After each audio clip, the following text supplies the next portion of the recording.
이거나 들고 가거라. 얼른 가거라. 시어머니가 낡은 은장도 하나를 서진에게 던졌습니다. 그 순간 남편은 이혼 서류를 내밀었고 내연녀에게 바로 전화를 하고 있네요. 30년을 바친 서진은 그렇게 한순간에 쫓겨났습니다. 그런데 은장도를 열어본 순간 서진은 그 자리에서 무너졌습니다. 아무도 몰랐습니다. 시어머니가 던진 그 낡은 은장도가 모든 사람의 운명을 뒤집어 놓을 시작이 될 줄은. 사연 시작 전에 구독과 좋아요를 눌러주시고 지금 어디서 시청하고 계신지 댓글로 남겨주세요. 여러분 계신 곳마다 행복과 행운이 함께하길 바랍니다. 서진이 찾아간 곳은 역 근처의 허름한 원룸이었습니다. 부동산 아주머니는 서진의 행색을 위아래로 훑어보더니 고개를 갸웃거렸어요.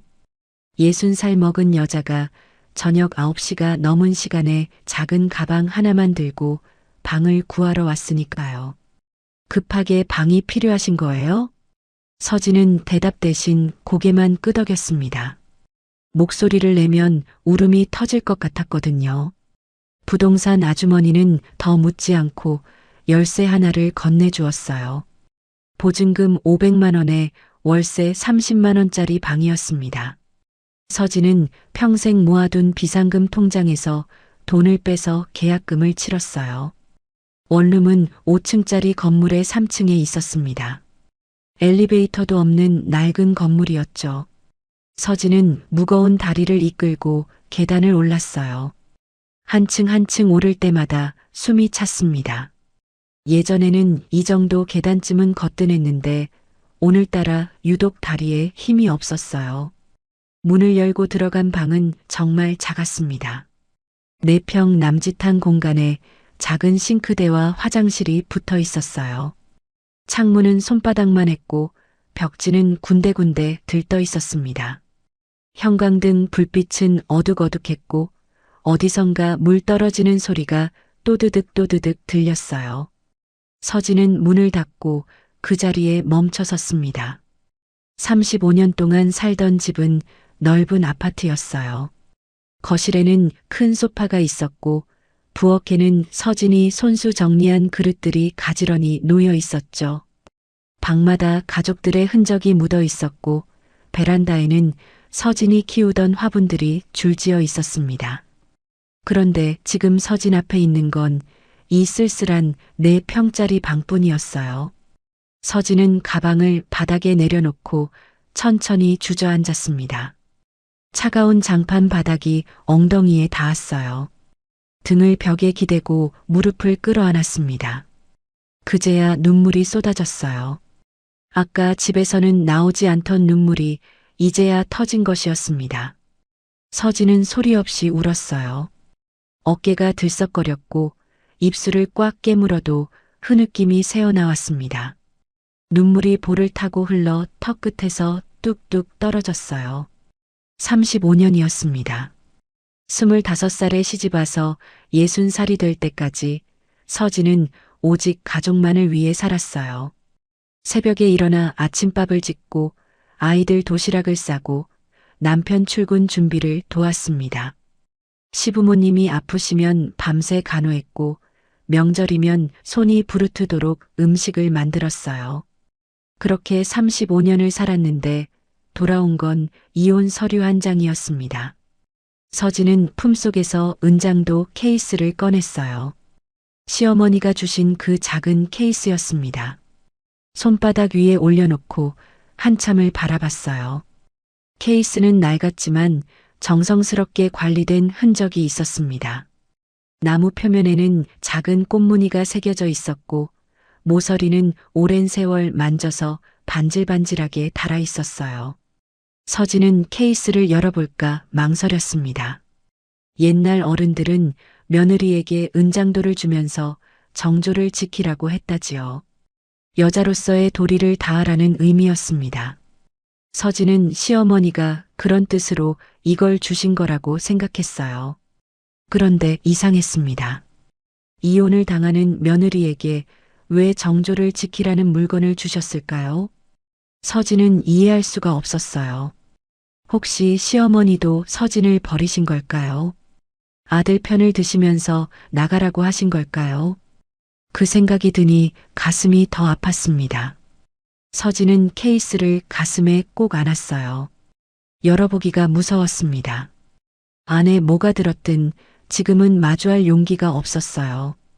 차라리 모르는 게 나을 것 같았습니다. 서진은 케이스를 다시 품속에 넣고 벽에 등을 기댔어요. 방 안은 조용했습니다. 너무 조용해서 서진의 숨소리가 크게 들렸어요. 35년 동안 집에서 혼자 있어 본 적이 거의 없었습니다. 늘 누군가가 있었고 늘 해야 할 일이 있었어요. 그런데 지금은 아무도 없고 아무것도 할 일이 없었습니다. 서진은 휴대폰을 꺼내 화면을 켰어요. 아이들에게 연락을 할까 망설였습니다. 아들은 서울에서 직장을 다니고 있었고 딸은 결혼해서 부산에 살고 있었어요. 둘 다 바쁜 나이였고 각자의 삶이 있었습니다. 이런 상황을 어떻게 말해야 할지 서진은 몰랐어요. 아빠가 다른 여자를 만났어. 그래서 엄마를 쫓아냈어. 그 말을 어떻게 아이들에게 한단 말입니까? 서진은 휴대폰을 끄고 다시 가방 안에 넣었습니다. 시계를 보니 밤 11시가 넘었어요. 서진은 일어나서 가방에서 옷가지를 꺼냈습니다. 급하게 챙겨 나오느라 제대로 된 짐도 못 샀어요. 속옷 몇 벌과 긴팔 티셔츠, 바지 2벌이 전부였습니다. 35년 동안 그 집에서 쌓아온 것들이 얼마나 많았는데 가져온 건 이 작은 가방 하나뿐이었어요. 서진은 싱크대 앞으로 가서 물을 틀었습니다. 녹슨 물이 잠깐 나오더니 이내 맑은 물이 흘렀어요. 서진은 두 손으로 물을 받아 얼굴을 씻었습니다. 차가운 물이 부은 눈두덩을 적셨어요. 거울에 비친 얼굴은 처참했습니다. 눈은 충혈되어 빨갛고 볼에는 눈물 자국이 얼룩져 있었어요. 60살의 얼굴이었습니다. 서진은 거울 속 자신을 한참 바라봤어요. 언제 이렇게 늙었을까요? 25에 시집 올 때만 해도 피부가 팽팽했고 눈에는 빛이 있었습니다. 그런데 지금은 주름이 깊게 패이고 눈가에는 잔주름이 가득했어요. 35년 동안 가족을 위해 바쳤던 시간이 고스란히 이 얼굴에 새겨져 있었습니다. 그런데 남편은 그 세월을 다 버리고 다른 여자에게 갔어요. 서진은 고개를 숙이고 한참을 서 있었습니다. 다시 눈물이 흘러내렸지만 이번에는 닦지 않았어요. 그냥 흐르는 대로 뒀습니다. 한참 후에 서진은 방 한가운데에 이불을 폈어요. 이불도 집에서 가져온 게 아니라 부동산 아주머니가 빌려준 것이었습니다. 낡고 눅눅한 냄새가 났지만 서진은 그 안에 누웠어요. 천장을 바라보니 형광등 불빛이 눈을 찔렀습니다. 서진은 불을 끄고 어둠 속에 누웠습니다. 잠은 오지 않았어요. 눈을 감아도 남편의 차가운 눈빛이 떠올랐습니다. 35년 동안 함께 살면서 한 번도 본 적 없는 그런 눈빛이었어요.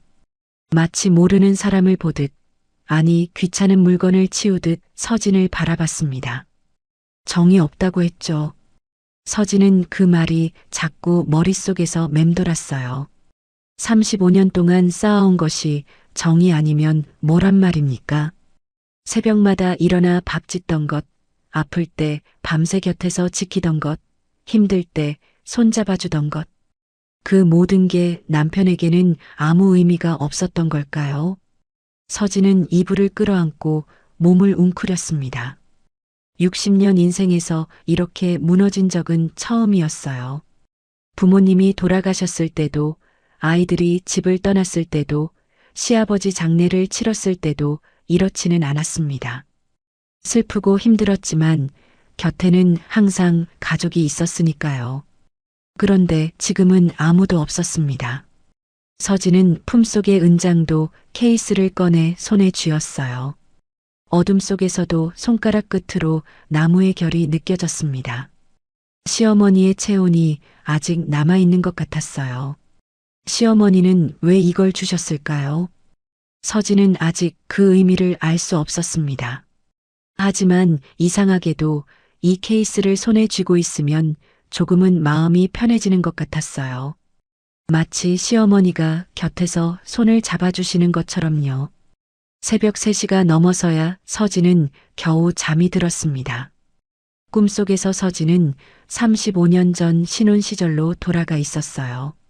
젊은 남편이 웃으며 서진의 손을 잡고 있었습니다. 그때는 행복했어요. 앞으로 평생 함께할 거라고, 늙어서도 손잡고 산책할 거라고 믿었습니다. 그런데 꿈속의 남편이 갑자기 손을 놓았어요.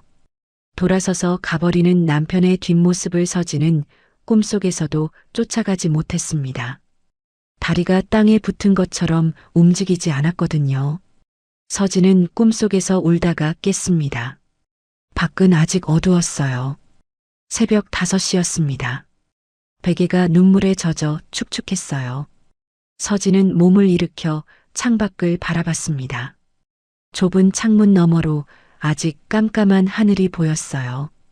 서진은 오늘부터 어떻게 살아야 할지 막막했습니다. 60살에 이혼당해서 혼자가 된 여자. 직업도 없고 갈 곳도 없고 의지할 사람도 없는 그런 신세가 되어버렸어요. 하지만 서진은 일어나야 했습니다. 어떻게든 살아가야 했어요. 품속의 은장도 케이스를 꼭 쥐며 서진은 스스로에게 말했습니다. 하루만 버티자. 오늘 하루만. 그렇게 서진의 새로운 삶 첫날이 밝아오고 있었습니다. 집을 나온 지 일주일이 지났습니다. 서진은 원룸에서 하루하루를 버텨내고 있었어요. 아침에 눈을 뜨면 천장을 바라보며 한참을 누워 있었습니다. 일어날 이유가 없었거든요. 해야 할 일도 없고 만날 사람도 없었어요. 그래도 서진은 억지로 몸을 일으켰습니다. 35년 동안 새벽마다 일어나던 습관이 몸에 배어 있었거든요. 아침 6시만 되면 저절로 눈이 떠졌고 가만히 누워 있어도 마음이 불안했어요. 뭔가를 해야 할 것 같은 그런 느낌이었습니다. 서진은 작은 싱크대에서 물을 끓여 라면을 끓였어요. 라면 한 봉지가 하루 식사의 전부였습니다. 입맛이 없어서 그나마도 다 먹지 못했어요. 젓가락으로 면을 휘휘 젓다가 그냥 내려놓는 날이 많았습니다. 그날도 서진은 라면, 국물만 몇 숟갈 떠먹고 있었어요. 그때 휴대폰이 울렸습니다. 화면을 보니 낯선 번호였어요. 서진은 받을까 말까 망설이다가 전화를 받았습니다. 여보세요? 전화기 너머로 익숙한 목소리가 들려왔어요. 서진아, 나다. 나, 시어머니였습니다. 서진은 깜짝 놀라 자리에서 벌떡 일어났어요. 시어머니가 직접 전화를 거실리라고는 생각도 못했거든요. 게다가 시어머니는 치매 기운이 있어서 휴대폰 사용도 어려워하셨습니다.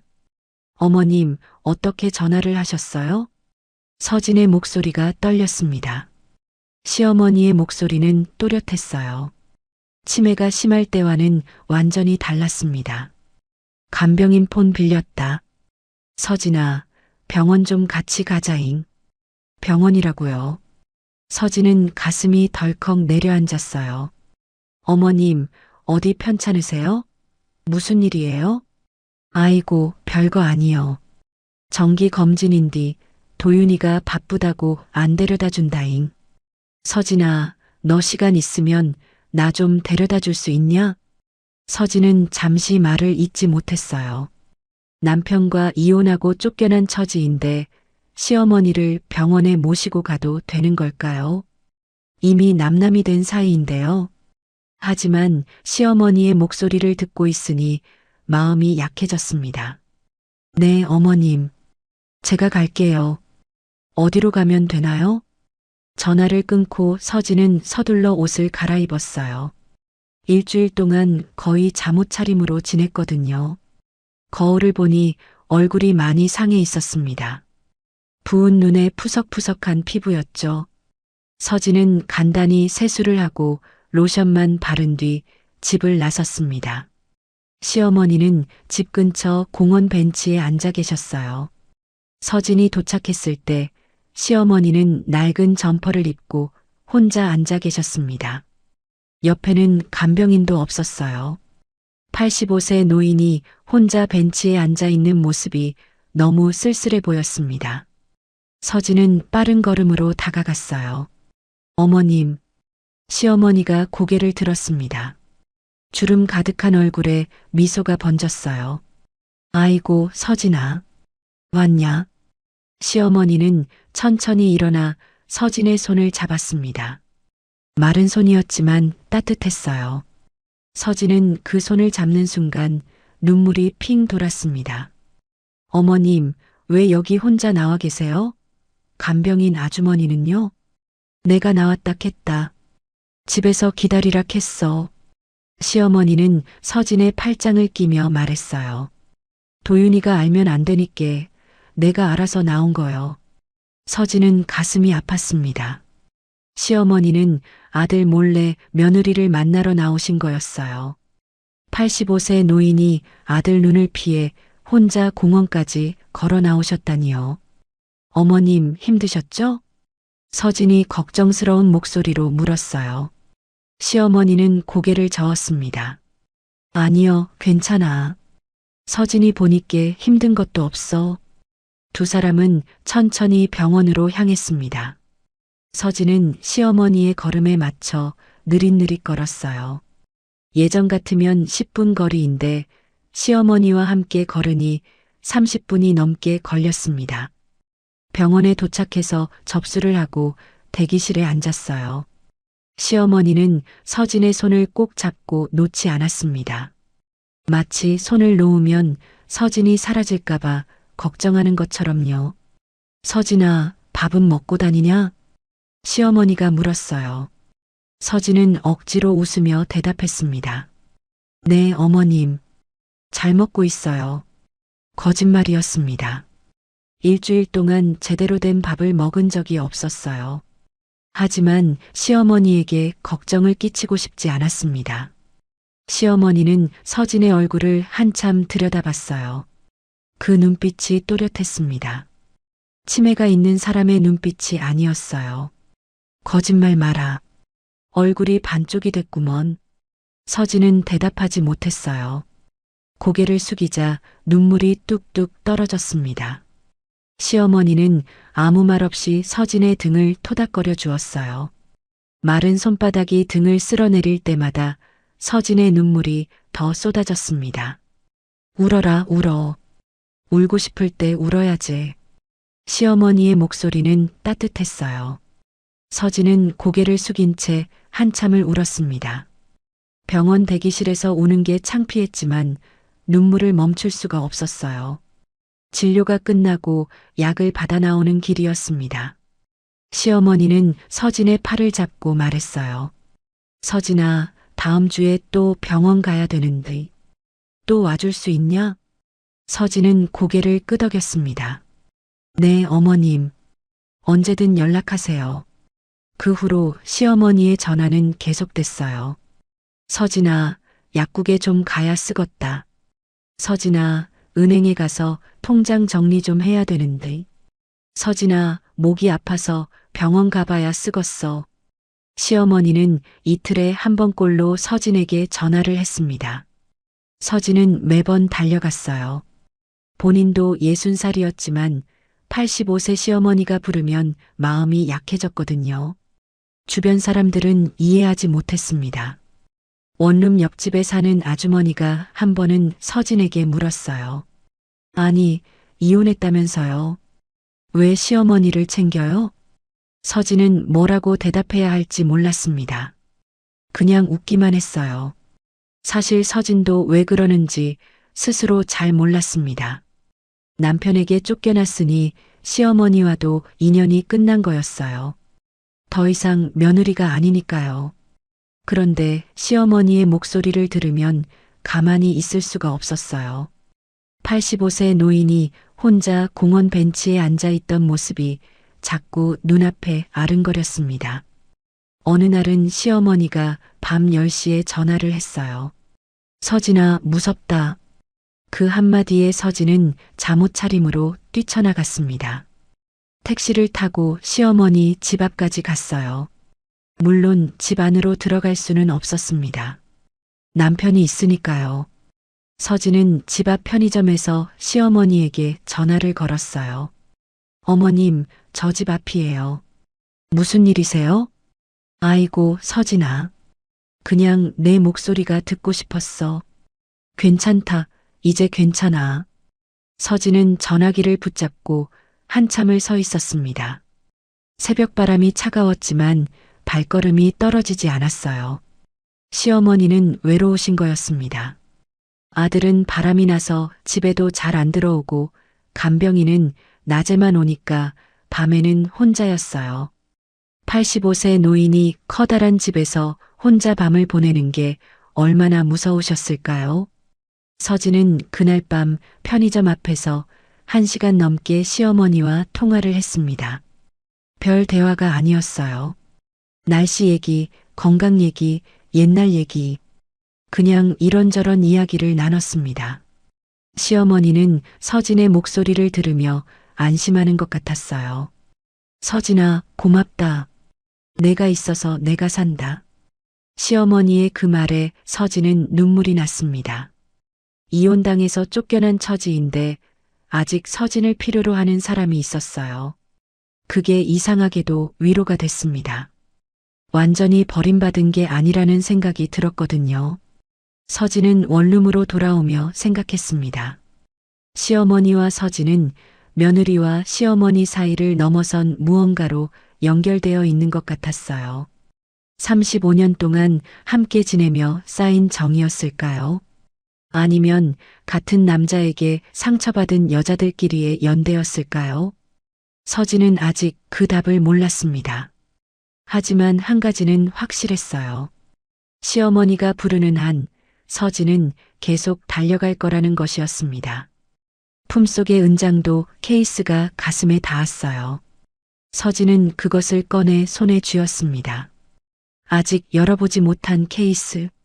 시어머니가 왜 이걸 주셨는지 여전히 알 수 없었지만 서진은 이제 조금 다른 생각이 들었어요. 혹시 이건 버리라는 뜻이 아니라 붙잡으라는 뜻이었던 걸까요? 서진은 케이스를 가슴에 꼭 안고 원룸 계단을 올랐습니다. 그날은 시어머니의 정기 검진이 있는 날이었습니다. 서진은 아침 일찍 시어머니를 모시고 병원에 갔어요. 검사가 여러 가지라 시간이 오래 걸렸습니다. 피검사, 엑스레이, 초음파까지. 85세 노인에게는 힘든 일정이었죠. 모든 검사가 끝났을 때는 이미 오후 2시가 넘었어요. 시어머니는 지쳐 보였습니다. 얼굴이 창백했고 걸음도 평소보다 느렸어요. 서진은 시어머니의 팔을 부축하며 병원 로비를 걸었습니다. 어머님, 점심 드셔야죠. 뭐 드시고 싶으세요? 시어머니는 고개를 저었어요. 밥은 됐고, 서진아. 우리 어디 조용한 데 가서 좀 쉬자. 서진은 병원 근처 작은 공원으로 시어머니를 모셨습니다. 벤치에 나란히 앉으니 따뜻한 햇살이 내리쬐었어요. 늦가을 햇볕이라 그런지 포근했습니다. 시어머니는 한참 동안 말이 없었어요. 눈을 감고 햇볕을 쬐는 모습이 편안해 보였습니다. 서진도 옆에서 조용히 앉아 있었어요. 굳이 말을 하지 않아도 불편하지 않았습니다. 35년 동안 함께 지낸 사이니까요. 그때 시어머니가 천천히 입을 열었습니다. 서진아, 너 시아버지 기억나냐? 서진은 고개를 끄덕였어요. 시아버지는 5년 전에 돌아가셨습니다. 90세까지 사셨으니 장수하신 편이었죠. 네, 어머님. 아버님 돌아가신 지 벌써 5년이 됐네요. 시어머니는 쓴웃음을 지었어요. 5년이나 됐구나. 근데 서진아, 나는 그 양반 생각하면 아직도 가슴이 떨려. 서진은 의아한 표정으로 시어머니를 바라봤습니다. 시아버지와 시어머니는 60년 넘게 해로하신 부부였어요. 금슬이 좋으셨던 걸로 알고 있었는데 가슴이 떨린다니요. 시어머니는 먼 곳을 바라보며 말을 이었습니다. 서진아, 너는 몰랐지. 그 양반이 젊을 적에 얼마나 바람을 폈는지. 서진은 깜짝 놀랐어요. 시아버지가 바람을 피웠다고요. 서진이 시집왔을 때 시아버지는 이미 60이 넘은 나이였습니다. 점잖고 과묵한 어른으로만 알고 있었어요. 어머님, 그게 무슨 말씀이세요? 시어머니의 눈에 물기가 어렸습니다. 내가 24살에 시집왔거든. 그때 그 양반이 27이었어. 젊고 잘생겼지. 근데 결혼하고 3년도 안 돼서 다른 여자를 만났어. 서진은 할 말을 잃었습니다. 시어머니는 계속 말했어요. 그때 내가 얼마나 울었는지 몰라. 아들 하나 낳고 젖 먹이면서 밤마다 울었어. 근데 그 양반은 신경도 안 썼어. 집에 들어오면 술 냄새 풍기면서 자고 아침에 일어나면 또 나가고. 시어머니의 목소리가 떨렸습니다. 60년도 더 된 옛날 이야기인데 아직도 생생한 듯 했어요. 그게 한 번이 아니었어. 평생 바람을 폈어. 그 양반이. 내가 30살 때도 40살 때도 50살 때도 여자가 바뀔 뿐이지 바람 피우는 건 똑같았어. 서진은 시어머니의 손을 꼭 잡았습니다. 시어머니의 손이 떨리고 있었어요. 어머님, 그렇게 힘드셨으면서 왜 참으셨어요? 시어머니는 쓰게 웃었습니다. 그때는 이혼이라는 게 없었어. 여자가 한 번 시집가면 죽을 때까지 참고 사는 거였지. 친정의 말에도 소용없었어. 오히려 친정 어머니가 나한테 뭐라 했는지 알아? 서진은 고개를 저었어요. 남편 바람 피우게 만든 내 잘못이라고 했어. 내가 더 잘했으면 바람을 안 폈을 거라고. 서진은 가슴이 먹먹해졌습니다. 시어머니가 얼마나 외로웠을지, 얼마나 억울했을지 느껴졌어요. 어머님, 정말 힘드셨겠어요. 시어머니는 고개를 끄덕였습니다. 근데 있잖아, 서진아. 제일 힘들었던 건 바람 피우는 것만이 아니었어. 네. 시어머니는 잠시 말을 멈췄어요. 입술을 꾹 깨물더니 어렵게 말을 꺼냈습니다. 그 양반이 손을 댔어. 술 먹고 들어오면 이유 없이 때렸어. 서진은 숨이 멎는 것 같았습니다. 점잖던 시아버지가 시어머니를 때렸다고요. 어머님, 처음에는 뺨을 한 대 때리는 것부터 시작했어. 그 다음에는 주먹이 됐고, 나중에는 발로 찼어. 내가 맞으면서도 아들한테는 안 보이려고 얼마나 애를 썼는지 몰라. 시어머니의 눈에서 눈물이 흘러내렸습니다. 서진도 눈물을 참을 수가 없었어요. 그때마다 내가 얼마나 무서웠는지 알아? 이 사람이 나를 죽이면 어쩌나 그 생각밖에 안 났어. 근데 도망갈 데도 없고 말할 데도 없고 그냥 이를 악물고 버텼어. 시어머니는 손등으로 눈물을 훔쳤어요. 그래서 내가 늘 뭘 하나 품고 다녔어. 혹시 모르니까. 내 몸을 지켜야 하니까. 서진은 그 말에 퍼뜩 깨달았습니다. 품속의 은장도 케이스가 떠올랐어요. 어머님, 혹시 그게... 시어머니는 서진을 바라봤습니다. 눈빛이 깊었어요. 서진아, 내가 너한테 준 거 있잖아. 그거 내가 60년 동안 품고 다닌 거요. 서진은 가슴이 뜨거워졌습니다. 시어머니가 60년 동안 몸을 지키려고 품고 다녔던 물건, 그걸 며느리인 서진에게 주신 거였어요. 어머님, 왜 저한테 주셨어요? 시어머니는 서진의 손을 꼭 잡았습니다. 너도 나처럼 됐잖아. 그놈의 아들놈이 제 애비 닮아서 바람을 피웠잖아. 내가 그 꼴을 보면서 얼마나 가슴이 아팠는지 몰라. 서진은 고개를 숙였어요. 눈물이 뚝뚝 떨어졌습니다. 나는 평생 참고 살았어. 도망갈 데가 없었으니까. 근데 서진아, 너는 달라. 이 시대는 달라. 여자도 혼자 살 수 있어. 시어머니의 목소리가 단호해졌습니다. 그래서 내가 그걸 줬어. 너를 지켜주려고. 내가 못다한 걸 너한테 해주고 싶었어. 서진은 시어머니를 꼭 안았습니다. 마른 몸이 품 안에서 작게 느껴졌어요. 85세 노인의 몸은 연약했지만 그 안에 담긴 마음은 강했습니다. 어머님, 감사해요. 정말 감사해요. 시어머니는 서진의 등을 토닥거렸어요. 서진아, 나는 너한테 미안해. 내 아들이 그런 놈인 줄 알았으면 장가 보내지 말았어야 했어. 서진은 고개를 저었습니다. 아니에요, 어머님. 어머님 잘못이 아니에요. 두 사람은 공원 벤치에서 한참을 앉고 있었어요. 지나가는 사람들이 쳐다봤지만 상관없었습니다. 서진은 태어나서 처음으로 누군가에게 진심으로 위로받는 기분이 들었어요. 시어머니의 이야기를 듣고 나니 많은 것이 이해됐습니다. 왜 시어머니가 항상 서진에게 다정했는지, 왜 며느리인 서진을 딸처럼 대했는지, 시어머니는 서진에게서 젊은 시절 자신의 모습을 보셨던 거예요. 같은 남자에게 상처받은 여자, 같은 아픔을 겪은 사람. 서진은 품속의 은장도 케이스를 꺼냈습니다. 어머님, 이거 열어봐도 돼요? 시어머니는 미소를 지었어요. 아직 때가 안 됐어. 나중에 열어봐. 내가 말할 때까지 기다려. 서진은 고개를 끄덕이고 케이스를 다시 품에 넣었습니다. 아직은 몰라도 됐어요. 시어머니가 때가 됐다고 하실 때까지 기다리면 되니까요. 지금 중요한 건 케이스 안에 뭐가 있느냐가 아니었습니다. 중요한 건 시어머니의 마음이었어요. 60년 동안 혼자 품고 살았던 상처를 서진에게 나눠주신 것. 그리고 서진을 지켜주고 싶다는 그 마음.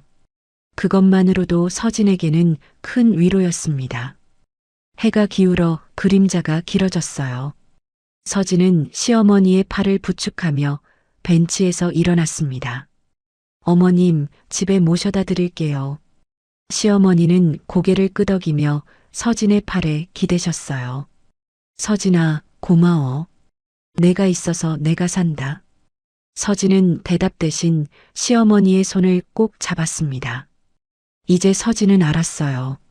자신이 이 세상에서 완전히 혼자가 아니라는 것을, 35년 동안 쌓아온 정이 아직 남아있다는 것을, 그리고 시어머니와 서진은 단순한 시어머니와 며느리 사이가 아니라 같은 아픔을 나눈 동지라는 것을. 두 노년의 여성은 서로에게 기대어 천천히 공원을 걸어 나왔습니다. 시어머니의 건강이 급격히 나빠지기 시작한 건 그의 겨울이었습니다. 처음에는 기침이었어요. 평범한 감기겠거니 했는데 기침이 일주일이 지나도 멈추지 않았습니다. 시어머니는 숨을 쉴 때마다 쌕쌕거리는 소리가 났고 얼굴색도 점점 창백해졌어요. 서진은 시어머니를 모시고 큰 병원에 갔습니다. 검사 결과는 좋지 않았어요. 폐에 물이 찼다고 했습니다. 나이가 많으시니 입원해서 치료를 받아야 한다고 의사가 말했어요. 시어머니는 85세였습니다. 85년을 살아오면서 온갖 고생을 다 하신 몸이었죠. 젊을 때 남편에게 맞으면서도 버텼고 평생 집안일을 도맡아 하면서도 버텼습니다. 그런 시어머니의 몸이 이제 한계에 다다른 거였어요. 병원 복도에서 서진은 한참을 서 있었습니다. 어떻게 해야 할지 막막했어요. 시어머니 아들인 남편에게 연락을 해야 하나, 아니면 서진이 직접 모셔야 하나? 이미 이혼한 사이인데 서진이 나서도 되는 걸까요? 그때 휴대폰이 울렸습니다. 남편이었어요. 서진은 잠시 망설이다가 전화를 받았습니다. 여보세요? 남편의 목소리는 차가웠어요. 엄마가 입원한다면서? 내가 왜 거기 있어? 서진은 이를 악물었습니다. 화가 났지만 참았어요. 어머님이 저한테 연락하셨어요. 아드님한테는 연락이 안 됐나 봐요. 전화기 너머로 남편이 혀를 차는 소리가 들렸습니다. 내가 바쁜 거 알잖아. 어쨌든 내가 알아서 해. 비용은 내가 낼 테니까. 그리고 전화가 끊어졌어요. 서진은 전화기를 내려다보며 한참을 서 있었습니다. 손이 떨렸어요. 분노 때문인지 서러움 때문인지 알 수 없었습니다. 시어머니 병실로 돌아가니 시어머니가 침대에 누워 계셨어요. 산소 호흡기를 코에 끼우고 힘없이 천장을 바라보고 계셨습니다. 서진은 침대 옆 의자에 앉았어요. 어머님, 제가 있을게요. 걱정 마세요. 시어머니는 고개를 돌려 서진을 바라봤습니다. 눈에 눈물이 고여 있었어요. 서진아, 미안해. 내가 이럴 필요 없는데. 서진은 시어머니의 손을 꼭 잡았습니다. 아니에요, 어머님. 제가 하고 싶어서 하는 거예요. 그날부터 서진의 간병 생활이 시작됐습니다. 서진은 매일 새벽 5시에 일어났어요. 원룸에서 간단히 씻고 병원으로 향했습니다. 버스를 2번 갈아타야 했는데 출근 시간이라 항상 10,000원이었어요. 60살 몸으로 서서 가는 게 쉽지 않았지만 서진은 매일 그 길을 다녔습니다. 병원에 도착하면 제일 먼저 시어머니 얼굴을 살폈어요. 밤새 잘 주무셨는지, 숨은 편하신지, 열은 없으신지. 서진은 시어머니의 이마에 손을 대고 체온을 확인했습니다. 그리고 따뜻한 물수건으로 얼굴과 손을 닦아드렸어요. 어머님, 아침 드셔야죠. 서진은 보온 도시락에서 죽을 꺼냈습니다. 전날 밤 원룸에서 직접 끓인 호박죽이었어요. 시어머니는 이가 약하셔서 딱딱한 건 못 드셨거든요. 시어머니는 서진이 떠먹여주는 죽을 천천히 드셨습니다. 서진아, 이거 내가 끓인 거야? 네, 어머님. 맛있게 드세요. 시어머니의 눈가에 눈물이 맺혔어요. 내가 해주는 밥이 세상에서 제일 맛있어. 서진도 울컥했지만 억지로 웃었습니다. 아침을 드시고 나면 약을 챙겨드렸어요. 알약이 여러 개라 시어머니 혼자서는 챙기기 어려웠습니다. 서진은 약을 하나씩 손바닥에 올려드리고 물을 떠서 드렸어요. 그 다음에는 다리 마사지를 해드렸습니다. 오래 누워 계시면 다리가 붓고 혈액순환이 안 된다고 했거든요. 서진은 시어머니의 다리를 주무르며 발목을 천천히 돌려드렸어요. 시어머니는 눈을 감고 편안한 표정을 지으셨습니다. 간호사들은 서진을 보며 감탄했어요. 한 번은 담당 간호사가 서진에게 물었습니다. 따님이세요? 서진은 고개를 저었어요. 아니요, 며느리예요. 간호사는 눈을 동그랗게 떴습니다. 와, 친딸보다 더 잘 챙기시네요. 저도 병원에서 오래 일했는데 이렇게 정성껏 모시는 며느리분은 처음 봐요. 서진은 쑥스러워서 손을 내저었어요. 아니에요. 당연히 해야 할 일인데요. 그때 시어머니가 침대에서 말씀하셨습니다. 이 아이가 며느리가 아니라 내 딸이요. 내가 낳지는 않았지만 내 딸이야. 간호사는 미소를 지으며 병실을 나갔어요. 서진은 시어머니를 바라봤습니다. 시어머니의 눈에 깊은 애정이 담겨 있었어요. 어머님, 서진아, 진심이야. 너는 내가 못 낳은 딸이야. 아들놈은 제 애비 닮아서 그 모양이지만 너는 달라. 너는 내 보물이야. 서진은 시어머니의 손을 꼭 잡고 고개를 숙였습니다. 눈물이 뚝뚝 떨어졌어요. 35년 동안 시어머니를 모시면서 이런 말을 들은 건 처음이었습니다. 시어머니가 서진을 예뻐하신다는 건 알았지만 이렇게 딸이라고 말씀하실 줄은 몰랐어요. 서진은 목이 메어 말이 나오지 않았습니다. 며칠이 지나자 시어머니의 상태가 조금 좋아졌어요. 폐에 찼던 물이 빠지기 시작했고 숨 쉬는 것도 편해지셨습니다. 의사는 조금 더 입원하면 퇴원할 수 있을 거라고 했어요. 서진은 안도의 한숨을 쉬었습니다. 그런데 문제가 생겼어요. 남편이 병원비를 내겠다고 해놓고 돈을 보내지 않은 거였습니다. 병원에서 연락이 왔는데 입원비가 밀리고 있다고 했어요. 서진은 남편에게 전화를 걸었습니다. 하지만 남편은 전화를 받지 않았어요. 문자를 보내도 답이 없었습니다. 결국 서진은 자기 돈으로 병원비를 냈어요. 평생 모아둔 비상금이었습니다. 원래 노후에 쓰려고 아껴둔 돈이었는데 시어머니 병원비로 다 써버렸어요. 통장 잔고가 바닥을 보였습니다. 서진은 병원 복도 벤치에 앉아 텅 빈 통장을 바라봤어요. 60살에 돈도 없고 갈 곳도 없고 이제 어떻게 살아야 할지 막막했습니다. 하지만 이상하게도 후회는 없었어요. 시어머니를 위해 쓴 돈이니까요. 그때 옆에서 누군가 앉았습니다. 고개를 드니 시어머니였어요. 휠체어를 타고 간호사의 도움을 받아 나오신 거였습니다. 어머님, 왜 나오셨어요? 누워 계셔야죠. 시어머니는 서진의 손에 들린 통장을 봤어요. 서진아, 내가 병원비 냈지? 서진은 대답하지 못했습니다. 시어머니는 서진의 손을 꼭 잡았어요. 서진아, 미안해. 내가 너한테 받은 게 너무 많아.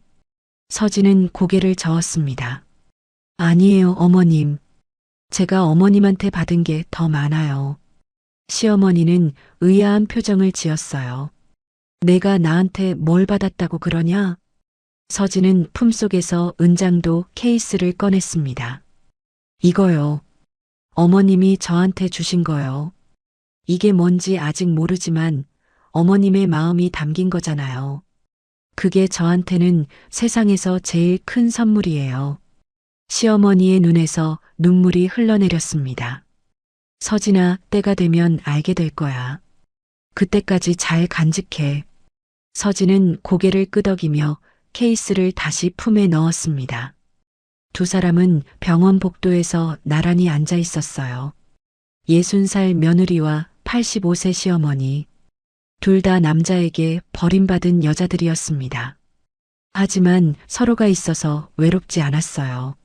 서진은 시어머니의 어깨에 살며시 기대었습니다. 어머님, 빨리 나으세요. 퇴원하시면 제가 맛있는 거 해드릴게요.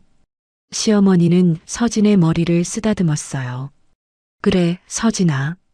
내 칼국수 먹고 싶다. 내가 끓이는 칼국수가 세상에서 제일 맛있어. 서진은 미소를 지었습니다. 그 순간 서진은 느꼈어요. 자신이 시어머니한테 받은 건 은장도 케이스만이 아니라는 걸. 사랑, 위로, 그리고 살아갈 이유. 시어머니는 서진에게 그 모든 걸 주고 계셨습니다. 서진은 마음속으로 다짐했어요. 어머님이 살아계시는 동안 끝까지 곁에서 지켜드리겠다고. 시어머니가 퇴원한 후에도 서진의 일상은 달라지지 않았습니다. 매일 아침 5시에 일어났어요. 원룸에서 간단히 씻고 죽을 끓여서 보온 도시락에 담았습니다. 그리고 버스를 2번 갈아타고 시어머니 집으로 향했어요. 시어머니 집에 도착하면 6시 반쯤 됐습니다. 서진은 조용히 문을 열고 들어갔어요. 시어머니는 보통 7시쯤 일어나셨거든요. 서진은 그 사이에 집안을 정리하고 아침 준비를 해뒀습니다. 거실 바닥을 쓸고 화장실을 청소하고 빨래를 돌렸어요. 35년 동안 이 집에서 해왔던 일들이었습니다. 손에 익은 일이라 몸이 저절로 움직였어요. 시어머니가 일어나시면 세수를 도와드렸습니다. 따뜻한 물에 수건을 적셔서 얼굴을 닦아드리고 머리를 빗어드렸어요. 시어머니의 머리카락은 하얗게 새어 있었지만 아직 숱이 많았습니다. 서진은 정성껏 빗질을 했어요. 서진아, 내가 빗어주면 머리가 안 아파. 시어머니가 말씀하셨어요. 서진은 미소를 지었습니다. 어머님, 천천히 해드릴게요. 아침을 드시고 나면 약을 챙겨드렸어요. 알약이 여러 개라 헷갈리기 쉬웠습니다. 서진은 요일별로 약을 정리해서 작은 통에 담아뒀어요. 그래야 시어머니가 혼자 계실 때도 실수 없이 드실 수 있으니까요. 낮에는 병원에 모시고 가서 검진을 받게 해드렸습니다. 시어머니는 이제 걷는 것도 힘들어 하셨어요. 서진은 시어머니의 팔을 잡고 천천히 걸었습니다. 한 걸음 한 걸음이 조심스러웠어요. 저녁에는 따뜻한 국을 끓여드렸습니다. 시어머니는 된장국을 좋아하셨어요. 두부를 네모나게 썰어 넣고 애호박을 얇게 썰어 넣고 파를 송송 썰어 넣었습니다. 보글보글 끓는 냄비에서 구수한 냄새가 퍼졌어요. 서진은 60살이었지만 쉴 틈이 없었습니다. 원룸에 돌아오면 밤 10시가 넘는 날이 많았어요. 몸은 천근만근 무거웠지만 이상하게도 마음은 편했습니다. 시어머니를 돌보는 일이 서진에게는 삶의 이유가 되어 있었거든요. 그날 밤도 서진은 늦게 원룸에 돌아왔습니다. 문을 열고 들어가니 어둠이 서진을 맞이했어요. 형광등을 켜자 4평짜리 방이 환해졌습니다. 처음 이 방에 왔을 때는 너무 좁고 쓸쓸해서 눈물이 났었는데 이제는 익숙해졌어요. 서진은 가방을 내려놓고 바닥에 주저앉았습니다. 다리가 아팠어요. 하루 종일 서서 일을 했더니 종아리가 퉁퉁 부어 있었습니다. 서진은 다리를 주무르며 한숨을 내쉬었어요. 그때 품속에서 무언가가 느껴졌습니다. 은장도 케이스였어요. 시어머니가 주신 그 케이스를 서진은 항상 품에 넣고 다녔습니다. 꺼내서 손바닥 위에 올려놓았어요. 낡은 나무 케이스였습니다. 표면에는 작은 꽃무늬가 새겨져 있었고 모서리는 세월에 닳아 둥그러져 있었어요. 시어머니가 60년 동안 품고 다녔다는 그 케이스. 서진은 케이스를 한참 바라봤습니다. 열어볼까? 그 생각이 자꾸 머릿속을 맴돌았어요. 시어머니는 때가 되면 열어보라고 하셨지만 언제가 그때인지는 말씀하지 않으셨습니다. 서진은 케이스의 잠금쇠에 손가락을 올렸습니다. 살짝만 눌러도 열릴 것 같았어요. 손가락 끝에 차가운 금속이 느껴졌습니다. 심장이 두근거렸어요. 하지만 서진은 손을 뗐습니다. 아직은 안 된다는 느낌이 들었거든요. 시어머니가 때가 됐다고 말씀하시기 전까지는 열어보면 안 될 것 같았어요. 그게 시어머니에 대한 예의라고 생각했습니다. 서진은 케이스를 다시 품에 넣었어요. 사실 서진은 이 케이스 안에 뭐가 들었는지 짐작하고 있었습니다. 은장도겠죠. 옛날 어른들이 며느리에게 주던 정조의 상징. 여자로서의 도리를 지키라는 의미로 주는 물건이에요. 서진은 그게 무거웠습니다. 이혼당한 여자에게 정조를 지키라니. 이미 남편에게 버림받았는데 무슨 정조를 지키란 말입니까? 서진은 그 생각을 할 때마다 가슴이 답답해졌어요. 하지만 동시에 다른 생각도 들었습니다. 시어머니가 정말 그런 뜻으로 주셨을까요? 시어머니는 젊을 때 시아버지에게 맞으면서도 버텼던 분이에요. 자신을 지키기 위해 뭔가를 품고 다녔다고 하셨죠. 그렇다면 이 케이스는 정조의 상징이 아니라 다른 의미가 있는 게 아닐까요? 서진은 고개를 저었습니다. 생각해봐야 알 수 없는 일이었어요. 며칠 후 서진은 시어머니와 함께 병원에 갔습니다. 정기 검진이었어요. 시어머니의 폐 상태를 확인하는 날이었습니다. 검사를 마치고 진료실에 들어갔을 때 의사의 표정이 밝지 않았어요. 서진은 불길한 예감이 들었습니다. 검사 결과가 좋지 않습니다. 폐 기능이 많이 떨어졌어요. 나이가 있으시다 보니 회복이 쉽지 않습니다. 서진의 심장이 쿵 내려앉았습니다. 시어머니를 바라보니 담담한 표정이었어요. 진료실을 나와서 서진은 시어머니의 팔을 잡았습니다. 어머님, 괜찮으세요? 시어머니는 미소를 지었어요. 서진아, 나 85살이야. 이 나이까지 산 것만 해도 감사한 거지. 시어머니의 목소리는 평온했습니다. 하지만 서진은 그 말이 더 슬펐어요. 병원을 나와 집으로 돌아가는 길이었습니다. 시어머니는 서진의 팔에 기대어 천천히 걸었어요. 서진아, 그거 잘 가지고 있지? 내가 준 거. 서진은 품속의 케이스를 만졌습니다. 네, 어머님. 항상 가지고 다녀요. 잘했어. 그거 절대 잃어버리면 안 돼. 알겠지? 서진은 고개를 끄덕였습니다. 왜 시어머니가 이렇게까지 그 케이스를 강조하시는 걸까요? 그냥 은장도라면 그렇게까지 신경 쓸 필요가 없을 텐데요. 뭔가 다른 게 있는 게 분명했어요. 하지만 서진은 묻지 않았습니다. 시어머니가 말씀하실 때까지 기다리기로 했으니까요. 그날 밤 서진은 원룸에서 케이스를 꺼내 한참을 바라봤어요. 무엇이 들어있을까? 정말 은장도일까? 아니면 다른 무언가일까? 혹시 편지가 들어있을까요? 시어머니가 서진에게 남기고 싶은 말을 적어둔 편지. 아니면 오래된 사진이 들어있을까요? 서진은 고개를 저었습니다. 상상해봐야 소용없었어요. 서진은 케이스를 베개 옆에 두고 누웠어요. 천장을 바라보며 생각했습니다. 이 케이스가 언젠가 열리는 날이 오겠죠. 그때가 되면 모든 비밀이 밝혀질 거예요. 하지만 그날이 오는 게 두렵기도 했습니다. 왜냐하면 그날은 아마도 시어머니와 이별하는 날일 테니까요. 서진은 눈을 감았습니다. 눈물이 볼을 타고 흘러내렸어요. 제발 그날이 늦게 오기를.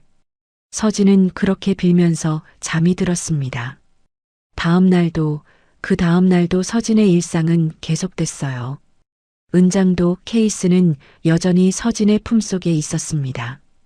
열리지 않은 채로, 비밀을 간직한 채로 서진은 그 무게를 느끼며 매일을 살아갔어요. 하지만 서진은 몰랐습니다. 그날이 생각보다 빨리 올 거라는 것을, 그리고 그 진실이 서진의 인생을 완전히 바꿔놓을 거라는 것을.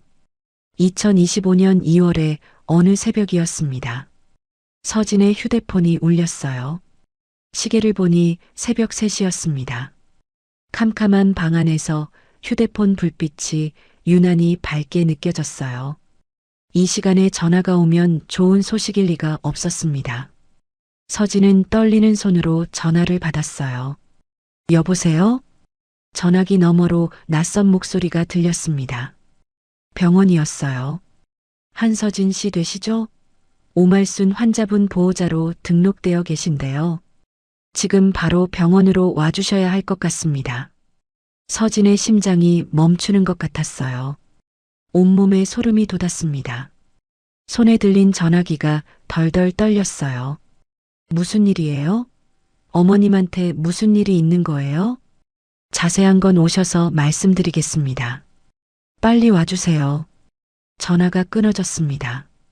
서진은 잠옷 위에 외투만 걸치고 집을 뛰쳐나갔어요. 손이 떨려서 신발끈도 제대로 묶지 못했습니다. 계단을 뛰어 내려가다가 몇 번이나 비틀거렸어요. 새벽 공기가 차갑게 얼굴을 때렸지만 서진은 그것조차 느끼지 못했습니다. 택시를 잡아 타고 병원으로 향했어요. 새벽 도로는 텅 비어 있었지만 서진에게는 그 시간이 영원처럼 길게 느껴졌습니다. 심장이 쿵쿵 뛰었고 손바닥에는 식은땀이 흘렀어요. 제발, 제발 괜찮으셔야 해요. 서진은 창밖을 바라보며 중얼거렸어요. 스쳐 지나가는 가로등 불빛이 눈물에 젖어번져 보였습니다. 택시기사가 백미러로 서진을 힐끗 쳐다봤지만 아무 말도 하지 않았어요. 병원에 도착하니 의사가 복도에서 기다리고 있었습니다. 하얀 가운을 입은 중년의 남자 의사였어요. 표정이 어두웠습니다. 입술이 꾹 다물어져 있었고 눈빛에는 안타까움이 서려 있었어요. 서진은 그 표정을 보는 순간 다리에 힘이 풀렸습니다. 보호자분이시죠? 환자분 상태가 많이 안 좋습니다. 폐 기능이 급격히 떨어져서 지금 산소호흡기에 의지하고 계세요. 서진은 벽에 손을 짚고 간신히 버텼습니다. 무릎이 꺾일 것 같았어요. 복도의 형광등 불빛이 유난히 차갑게 느껴졌습니다. 살릴 수 있는 거예요? 제발요, 살려주세요. 뭐든 할게요. 의사는 고개를 숙이며 안타까운 표정을 지었어요. 최선을 다하고 있지만 나이가 많으시다 보니 회복이 어렵습니다. 마음의 준비를 하셔야 할 것 같습니다. 마음의 준비. 그 말이 서진의 가슴에 비수처럼 꽂혔습니다. 서진은 고개를 세차게 저었어요. 아니에요. 어머님은 강한 분이에요. 괜찮으실 거예요. 서진은 병실로 뛰어들어갔습니다. 시어머니는 침대에 누워 계셨어요. 하얀 시트 위에 누운 모습이 너무 작아 보였습니다. 얼굴에는 투명한 산소 마스크가 씌워져 있었고 팔에는 수액줄이 연결되어 있었어요. 침대 옆 기계에서는 심장 박동 소리가 규칙적으로 울렸습니다. 삐, 삐, 삐. 시어머니의 얼굴은 창백했어요. 평소에도 마르셨지만 지금은 뼈만 앙상하게 남은 것 같았습니다. 볼이 움푹 패여 있었고 눈두덩이 깊게 꺼져 있었어요. 눈은 감고 계셨지만 가슴이 가늘게 오르내리고 있었습니다. 서진은 침대 옆에 무릎을 꿇고 앉았어요. 어머님, 저예요. 서진이에요. 서진의 목소리가 떨렸습니다. 시어머니의 손을 조심스럽게 잡았어요. 손이 차가웠습니다. 예전에는 따뜻했던 손이 이제는 얼음처럼 차가웠어요. 피부는 종이처럼 얇아져서 혈관이 그대로 비쳤습니다. 어머님, 눈 떠보세요. 제발이요. 서진은 시어머니의 손을 두 손으로 감싸며 비볐어요. 조금이라도 따뜻하게 해드리고 싶었습니다. 눈물이 볼을 타고 흘러내려 시어머니의 손등에 떨어졌어요. 그때 시어머니의 눈꺼풀이 떨렸습니다. 천천히, 아주 천천히 눈을 뜨셨어요. 흐릿한 눈동자가 천장을 향했다가 서진을 찾아 움직였습니다. 서진아. 시어머니의 목소리는 가늘고 약했어요. 산소 마스크 너머로 겨우 들릴 정도였습니다. 하지만 서진에게는 그 목소리가 세상에서 가장 반가운 소리였어요. 네, 어머님. 저 여기 있어요. 어디 안 가요. 서진은 시어머니의 손을 더 꼭 잡았습니다. 시어머니는 힘겹게 손을 들어 서진의 볼을 만졌어요. 차가운 손끝이 서진의 눈물을 닦아주었습니다. 그 손길이 너무 약해서 서진은 더 울음이 터져 나왔어요. 울지 마라. 내가 더 가슴 아프다. 어머님, 제가 울면 안 돼요? 어머님이 이러시는데 어떻게 안 울어요? 서진은 시어머니의 손등에 얼굴을 묻고 울었어요.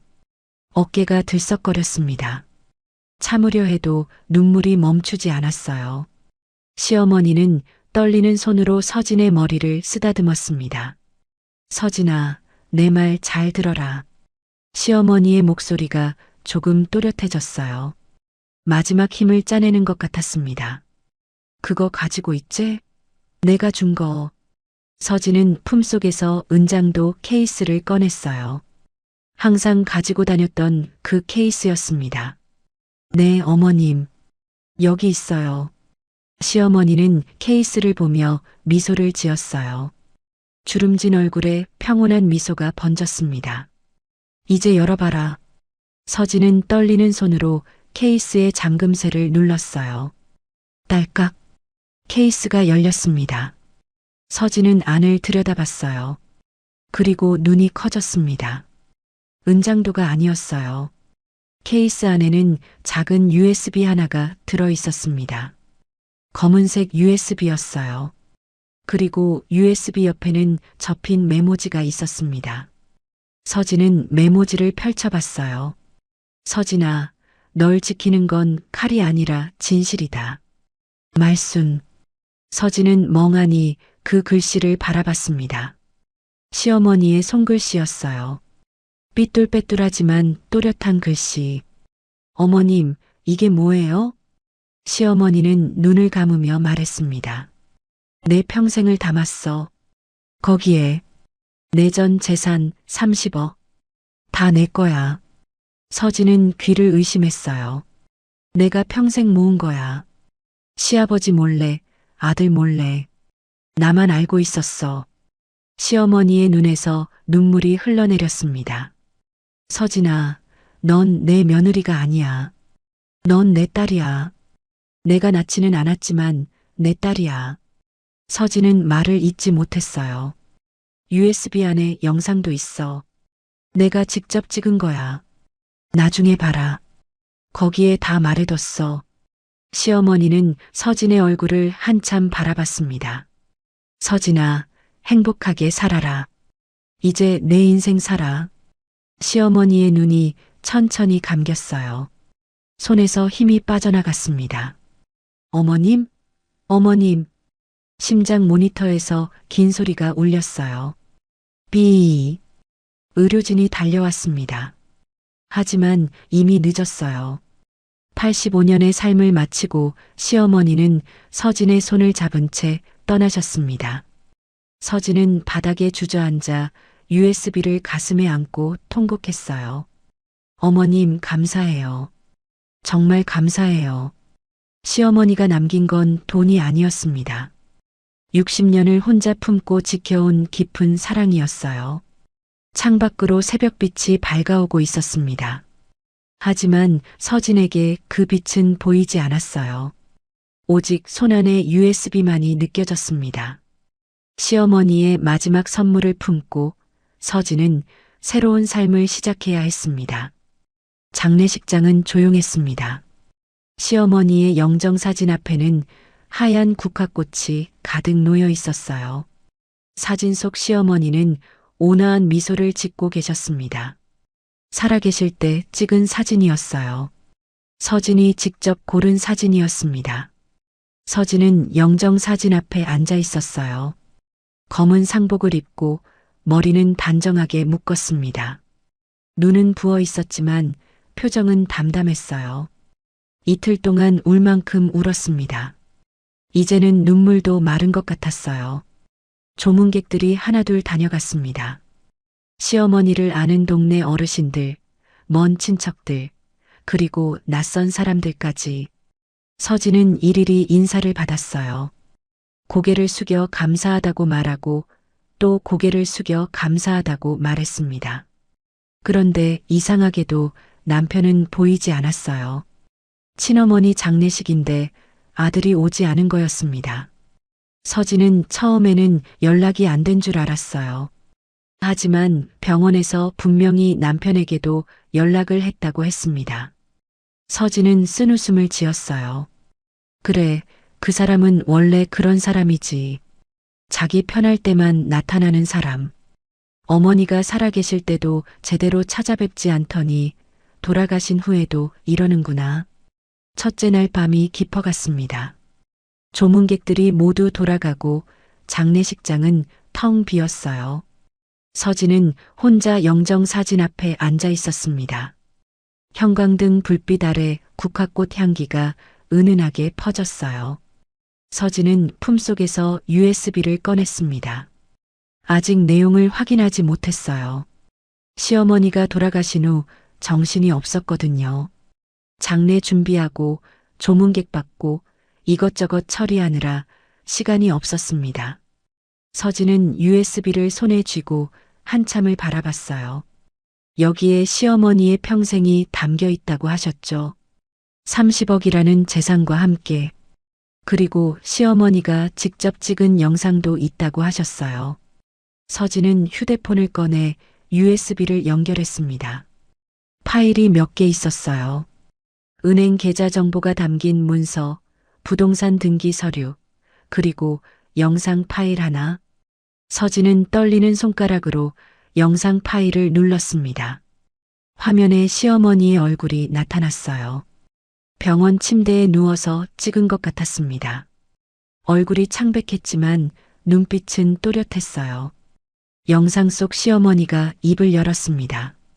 서진아, 이 영상을 보고 있다면 나는 이미 이 세상 사람이 아니겠구나. 서진의 눈에서 눈물이 흘러내렸어요. 내가 너한테 할 말이 많아. 먼저 내 전 재산을 너한테 준다. 30억이야. 내가 평생 모은 돈이야. 시아버지 몰래, 아들 몰래 모았어. 왜 그랬냐고? 나를 지키기 위해서였어. 시어머니의 목소리가 떨렸어요. 젊을 때 그 양반한테 맞으면서 깨달았어. 내가 나를 지켜야 한다는 걸. 돈이 있어야 도망갈 수 있고, 돈이 있어야 새로 시작할 수 있어. 그래서 평생 조금씩 모았어. 서진은 영상을 멈추지 못했습니다. 시어머니의 목소리에 귀를 기울였어요. 근데 서진아, 나는 결국 도망가지 못했어. 용기가 없었어. 그래서 그 돈을 쓰지 못하고 평생 품고만 살았지. 그러다가 너를 만났어.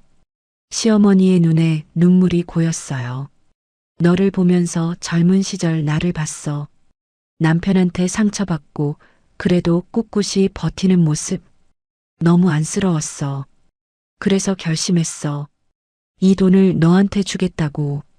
영상 속 시어머니가 미소를 지었습니다. 서진아, 넌 내 며느리가 아니야. 넌 내 딸이야. 내가 낳지는 않았지만 35년 동안 함께하면서 정이 들었어. 아니, 정이 아니라 사랑이야. 나는 널 사랑해. 서진은 주체할 수 없이 울었어요. 어깨가 들썩거렸습니다. 서진아, 이제 내 인생을 살아. 누구 눈치 보지 말고 내가 하고 싶은 대로 살아. 그게 내 마지막 소원이야. 알겠지? 영상이 끝났습니다. 서진은 휴대폰을 가슴에 안고 한참을 울었어요. 장례식장에 서진의 울음소리만 가득 찼습니다. 얼마나 시간이 흘렀을까요? 장례식장 문이 열리는 소리가 들렸어요. 서진은 고개를 들었습니다. 남편이었습니다. 64살의 남편은 검은 양복을 입고 서 있었어요. 얼굴이 굳어 있었습니다. 서진과 눈이 마주치자 잠시 멈칫했어요. 서진은 자리에서 일어나지 않았습니다. 그냥 앉은 채로 남편을 바라봤어요. 남편이 천천히 다가왔습니다. 영정사진 앞에 서서 향을 피우고 절을 했어요. 그리고 서진 앞에 섰습니다. 서진아. 남편의 목소리가 낮게 울렸어요. 서진은 대답하지 않았습니다. 남편은 잠시 망설이더니 입을 열었어요. 엄마가 너한테 재산을 줬다면서? 서진은 그제야 알았습니다. 남편이 온 이유를.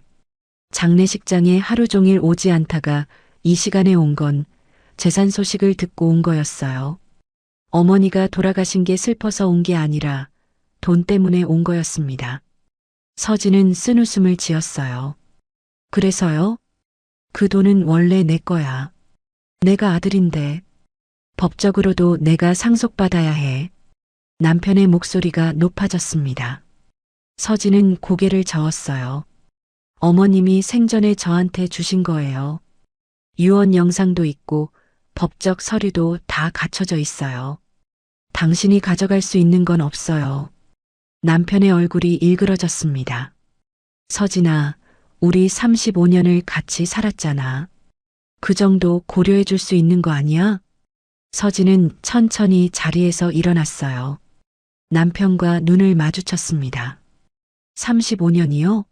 당신이 저한테 이혼하자고 할 때는 35년이 아무것도 아니더니 이제 와서 35년을 말해요? 남편은 말문이 막혔어요. 서진은 계속했습니다. 당신은 저한테 정이 없다고 했잖아요. 그러니까 이 돈도 당신과는 상관없는 거예요. 남편의 표정이 변했습니다.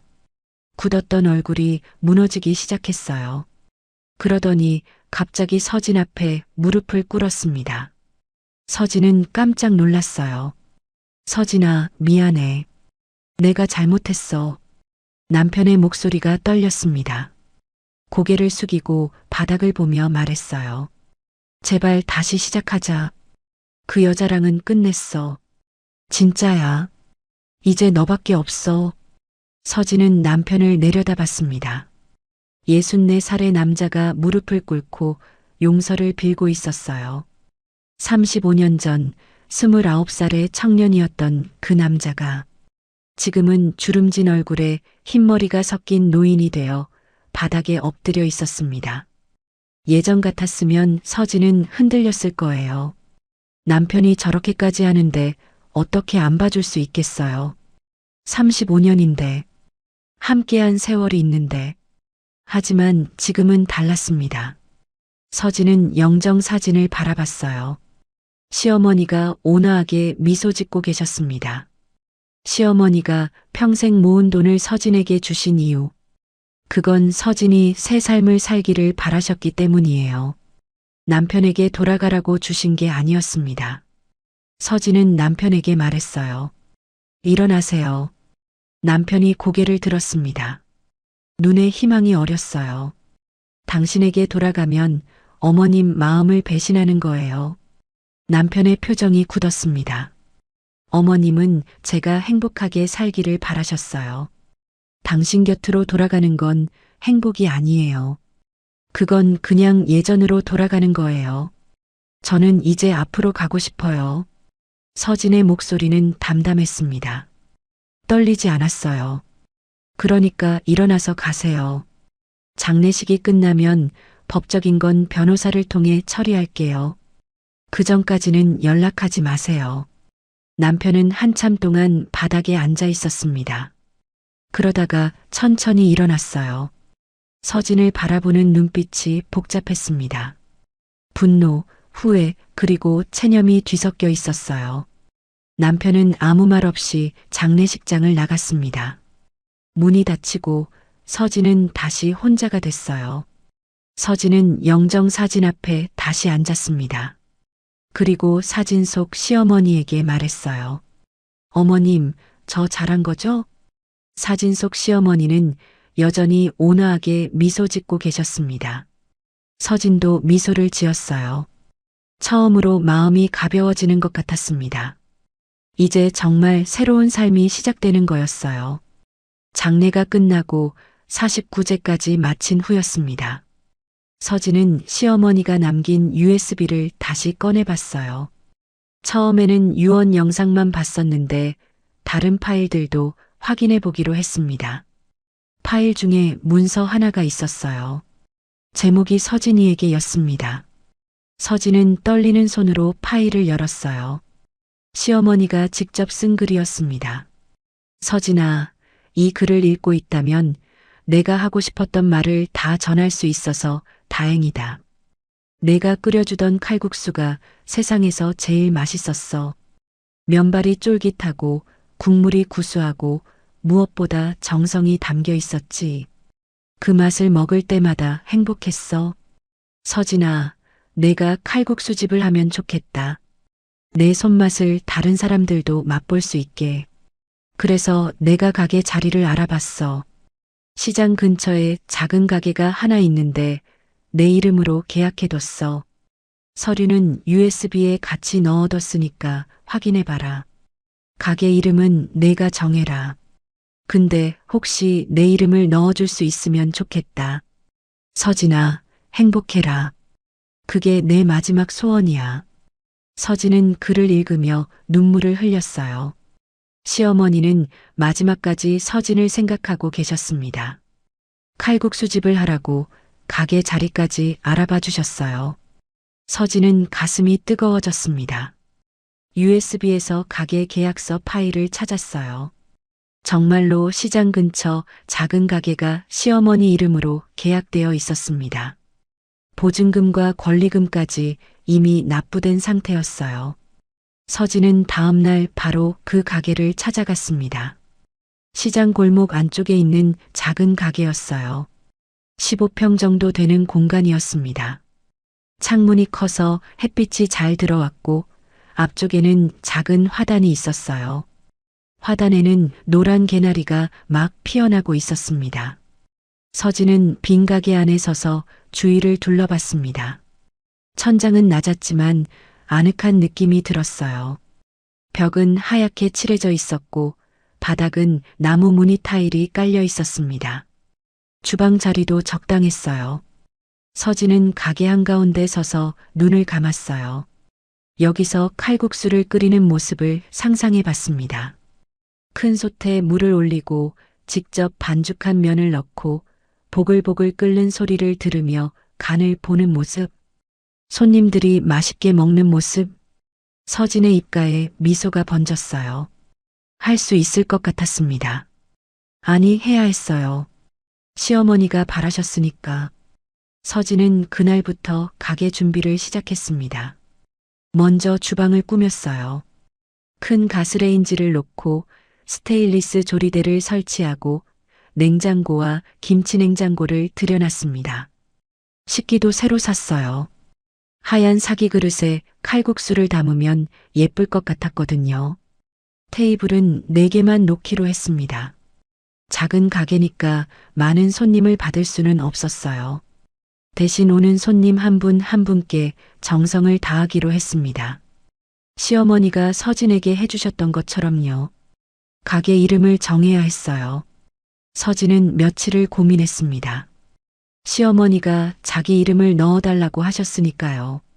여러 이름을 생각해 봤어요. 말순 칼국수, 말순이네 국수, 말순 송칼국수. 그러다가 문득 떠오른 이름이 있었어요. 말순이 국수. 서진은 그 이름이 마음에 들었어요. 시어머니의 이름이 들어가면서도 친근하고 정감 있는 느낌이었습니다. 마치 시어머니가 직접 끓여주시는 것 같은 이름이었어요. 간판을 주문했어요. 하얀 바탕에 까만 글씨로 말순이 국수라고 새겼습니다. 글씨체는 손으로 쓴 것처럼 자연스러운 걸로 골랐어요. 개업 준비가 거의 끝나갈 무렵이었습니다. 서진은 가게 한쪽 벽에 시어머니 사진을 걸었어요. 영정 사진이 아니라 살아계실 때 찍은 사진이었습니다. 환하게 웃고 계신 모습이었어요. 사진 밑에는 작은 글씨를 새겼습니다. 이 가게는 사랑하는 어머니 말순님을 기리며 시작합니다. 서진은 사진을 올려다보며 말했어요. 어머님, 저 이제 시작해요. 잘 지켜봐 주세요. 2025년 4월 어느 봄날 드디어 개업날이 됐습니다. 서진은 새벽 4시에 일어났어요. 면 반죽을 미리 해놔야 했거든요. 밀가루에 물을 넣고 소금을 약간 넣고 오랫동안 치대면서 반죽했습니다. 손바닥이 뻐근했지만 기분은 좋았어요. 아침 10시 가게 문을 열었습니다. 서진은 작은 목소리로 혼잣말을 했어요. 말순이 국수 오픈합니다. 처음에는 손님이 별로 없었어요. 시장 골목 안쪽이라 지나가는 사람이 많지 않았거든요. 서진은 가게 앞에 서서 오가는 사람들을 바라봤습니다. 오전이 지나도록 손님이 없었습니다. 서진은 조금 불안해졌어요. 이러다가 망하는 건 아닐까? 시어머니가 주신 돈으로 시작한 가게인데 실패하면 어떡하지? 그때 문이 열렸습니다. 여기 칼국수 집이에요? 중년 여자 손님이었어요. 장바구니를 들고 시장에서 장을 보고 오는 길인 것 같았습니다. 서진은 환하게 웃으며 대답했어요. 네, 맞아요. 오늘 처음 열었어요. 어서 오세요. 손님이 자리에 앉았습니다. 서진은 떨리는 마음으로 주방으로 갔어요. 물을 끓이고 육수를 넣고 반죽해둔 면을 얇게 밀어서 칼로 썰었습니다. 칼국수라는 이름 그대로 칼로 써는 거였어요.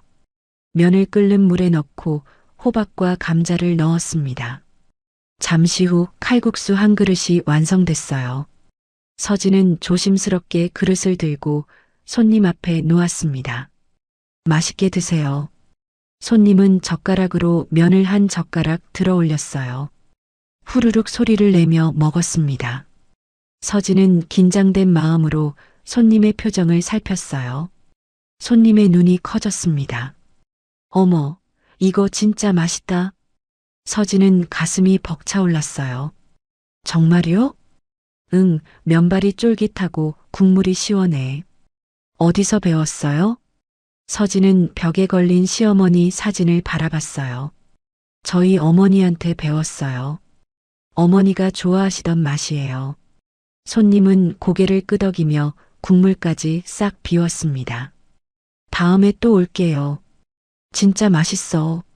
첫 손님이 돌아간 후 서진은 빈 그릇을 들고 한참을 서 있었어요. 눈물이 났습니다. 기쁜 눈물이었어요. 60살에 처음 시작한 일이었습니다. 누구도 가르쳐 주지 않았고 아무도 도와주지 않았어요. 하지만 해냈습니다. 첫 손님에게 칼국수를 대접하고 맛있다는 말을 들었어요. 서진은 시어머니 사진을 올려다 봤습니다. 어머님 들으셨죠? 맛있대요. 제가 해냈어요. 사진 속 시어머니는 여전히 환하게 웃고 계셨습니다. 그날 저녁까지 손님이 5명 더 왔어요. 모두 맛있다고 했습니다. 한 분은 내일 친구들 데리고 오겠다고 했어요. 가게 문을 닫고 정리를 마친 후 서진은 가게 앞 벤치에 앉았습니다. 봄바람이 살랑살랑 불어왔어요. 시장 골목에는 가게들이 하나둘 불을 끄고 있었습니다. 저녁 노을이 하늘을 물들이고 있었어요. 서진은 깊이 숨을 들이쉬었습니다. 60살이었습니다. 남편에게 버림받고 아무것도 없이 쫓겨났던 60살. 하지만 지금은 자기 이름을 건 가게가 있었어요. 시어머니가 물려주신 사랑으로 시작한 가게. 서진은 미소를 지었습니다. 어머님, 저 이제 괜찮아요. 혼자서도 잘 살 수 있을 것 같아요. 바람이 서진의 볼을 스쳤어요. 마치 시어머니가 쓰다듬어 주시는 것 같았습니다. 그렇게 말순이 국수의 첫날이 저물어 갔습니다. 서진의 새로운 삶이 시작된 날이었어요. 말순이 국수가 문을 연 지 6개월이 지났습니다. 처음에는 하루에 손님이 5~6명밖에 안 왔어요. 그런데 입소문이 퍼지기 시작하면서 손님이 점점 늘어났습니다. 이제는 점심시간이면 줄을 서서 기다리는 사람들이 생길 정도였어요. 서진은 매일 새벽 4시에 일어났습니다. 면 반죽을 하고 육수를 우리고 채소를 손질했어요. 60살의 몸으로 매일 같은 일을 반복하는 게 쉽지는 않았습니다. 손마디가 아프고 허리가 뻐근하고 다리가 붓는 날도 많았어요. 그래도 서진은 행복했습니다. 손님들이 칼국수를 맛있게 먹는 모습을 볼 때마다 가슴이 뿌듯해졌거든요. 국물까지 싹 비운 그릇을 볼 때면 절로 미소가 지어졌어요. 어느 가을날 저녁이었습니다. 마지막 손님이 돌아가고 서진은 가게 정리를 하고 있었어요. 테이블을 닦고 바닥을 쓸고 주방을 정돈했습니다.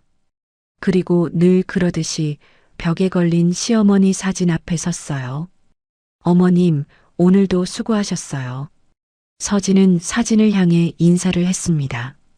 사진 속 시어머니는 언제나처럼 환하게 웃고 계셨어요. 서진은 가게 불을 끄고 문을 잠갔습니다. 그리고 가게 앞 벤치에 앉았어요. 가을바람이 서늘하게 불어왔습니다. 하늘에는 별이 총총 떠 있었어요. 서진은 품속에서 은장도 케이스를 꺼냈습니다. 시어머니가 주셨던 그 케이스였어요. 지금은 USB가 빠져나간 빈 케이스였습니다. 하지만 서진은 여전히 이 케이스를 품에 넣고 다녔어요. 시어머니와의 추억이 담긴 물건이니까요. 서진은 케이스를 손바닥 위에 올려놓고 바라봤습니다. 처음 이 케이스를 받았을 때가 떠올랐어요. 남편에게 이혼 통보를 받고 집에서 쫓겨나던 날이었죠. 시어머니가 갑자기 정신이 또렷해지시더니 이 케이스를 손에 쥐어주셨어요. 이건 널 지켜줄 물건이다. 시어머니가 그렇게 말씀하셨습니다. 서진은 그때 이걸 은장도라고 생각했어요. 정조를 지키라는 옛 어른의 뜻이라고요. 하지만 아니었습니다. 케이스 안에는 은장도가 아니라 USB가 들어 있었어요. 시어머니의 전 재산 30억과 유언 영상이 담긴 USB. 그리고 메모지에는 이렇게 적혀 있었죠. 서진아, 널 지키는 건 칼이 아니라 진실이다. 서진은 이제야 그 말의 의미를 완전히 이해할 수 있었습니다. 시어머니가 서진에게 주신 건 칼이 아니었어요. 새로운 삶을 시작할 수 있는 힘이었습니다. 돈만이 아니라 용기와 사랑과 희망을요. 서진은 케이스를 가슴에 꼭 안았어요. 어머님, 이제 알겠어요. 어머님이 저한테 뭘 주신 건지. 서진의 눈에 눈물이 고였습니다. 하지만 슬픈 눈물이 아니었어요. 감사의 눈물이었습니다.